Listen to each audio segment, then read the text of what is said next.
समझेंगे कि बेचना होता क्या है, खरीदना होता क्या है। मान लीजिए दामन गांव में एक शख्स है, उसको 2 लड़के हैं, 2 लड़कों में से उसने दोनों को 100-100 रुपए दिया और 100-100 रुपए देने के बाद में दोनों को तिजारत के लिए भेज दिया और कहा कि ये 100 रुपए तू पकड़, 100 रुपए तू पकड़, अब तू जा इसे तिजारत कर, 100 के 200, 300, 1000 और लाख करके नहीं गया। दूसरे को भी यही कहा। अब दोनों भाई चले गए, एक को नागपुर शरीफ भेज दिया और एक को मुंबई भेज दिया। अब दोनों भाई आपस में तकसीम हो गए। अब तकसीम होने के बाद में एक भाई ने उससे माल खरीदा, माल खरीदने के बाद में उसको बेचना शुरू किया। अब जब बेचा तो बेचने के बाद में उसने बेचने की बजाय 100 की जगह 70 कर दिया और अपने आप को घाटे में ला लिया। और घाटे में लाने के बाद में अपने आप को जब घाटे में आ गया तो परेशान होने लग गया। अब उसके पास में सारा माल खत्म हो गया, सारा माल खत्म हो गया तो रिश्तेदारों से उधारी पे लेने लग गया। अब उधारी लेकर शराब को पीने लग गया। अब वो जो उसके वालिद ने उसको नसीहत की थी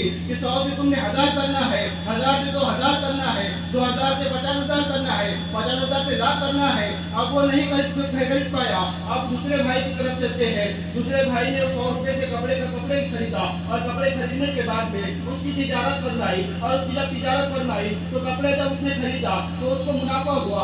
उसका मुनाफा जब हुआ तो उसके पास में 100 रुपए हो गए, 125 रुपए उसके पास में आ गए। अब जब 125 रुपए उसके पास में आ गए उसने उसको 100 रुपए को और काम में लगा दिया और 25 रुपए दूसरे को कर्ज दे दिया, कर्ज हंसना दिया और कर्ज देने के बाद में उसको भी तिजारत से लगा दिया। अब दोनों भाई में आप ये उसके 100 की जगह 100,000 हो गए और 1000 के बाद में 2000 हो गए। इसी ऐसी करती ही वो उसने तरक्की पा लिया। अब तरक्की पाने के बाद में आप देखिए, अब इसी तरह से जब वो तरक्की पा गया तो एक भाई था जिसको पैसे दोनों को बराबर दिए गए थे, मगर एक ने घाटा किया, एक बर्बादी की तरफ चला गया, एक ने दिमाग लगाया और खुद भी कमाया और दूसरों को भी कमाकर दिलाया। इसी तरह से हदीस पाक में आता है, अल्लाह के रसूल फरमाते हैं हर इंसान फितरत इस्लाम पर पैदा होता है। यानी जो भी इंसान पैदा होता है वो चाहे मजूसी का हो, चाहे यहूदी का हो, चाहे नसरानी का हो, चाहे ईसाइयों का हो, चाहे किसका भी बच्चा हो, जो भी बच्चा पैदा होता है वो इस्लाम की फितरत पर पैदा होता है। और इस्लाम का उसके वालिदैन पर होता है कि उस बच्चे को ईमान बताते हैं या कुफ्र का रास्ता इख्तियार कराते हैं, उस बच्चे को ईमान के रास्ते में चलाते हैं या उसको शिर्क में मुब्तला बनाते हैं। अब इसी तरह से आप देखिए वो बच्चे जो इब्लीस की औलाद हो गए, वो बच्चे जो फिरौन की औलाद हो गए, वो बच्चे जो नमरूद की औलाद हो गए, जिन्होंने नमरूद का साथ दिया होगा वो राह रास्त पर नहीं चले गए बल्कि वो राह रास्ते हटकर गुमराही के रास्ते में चले गए। मगर मेरा इमाम अहमद रजा वो है जिसने 100 के 1000 किया, 1000 के 2000 किया, 2000 के लाख किया, लाख के करोड़ों में तब्दील कर दिया। मेरे आका के इल्म को हासिल किया।